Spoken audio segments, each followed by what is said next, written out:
शेतकऱ्यांकडून शासन 1 रुपया घेतं म्हणजे शेतकरी नाही तर शासनच भिकारी आहे। स्पष्टीकरण देताना कृषी मंत्री माणिकराव कोकाटेंची गल्लत। मंत्र्यांनी अशी वक्तव्य करणं चुकीचं, महाराष्ट्राची अर्थव्यवस्था अत्यंत उत्तम, शासन भिकारी असल्याच्या कोकाटेंच्या वक्तव्यानंतर फडणवीसांची तंबी। कृषी मंत्री कोकाटेंविरोधात मविया आक्रमक, केंद्रीय कृषी मंत्र्यांची भेट घेत कोकाटेंच्या राजीनाम्याची मागणी, तर मुंबईत पवारांच्या राष्ट्रवादीचंही आंदोलन। राजीनामा द्यायला मी विनयभंग किंवा चोरी केलेली नाही, कृषी मंत्री माणिकराव कोकाटेंचं वक्तव्य।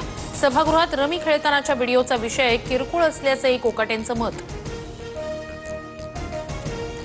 देवेंद्र यांच्या कार्याची गती अफाट, फडणवीसांचे कष्ट पाहून ते थकत कसे नाहीत असा प्रश्न पडतो। महाजनांच्या संकल्पनेतून साकारलेल्या महाराष्ट्र नायक या पुस्तकात शरद पवारांकडून गौरवोद्गार।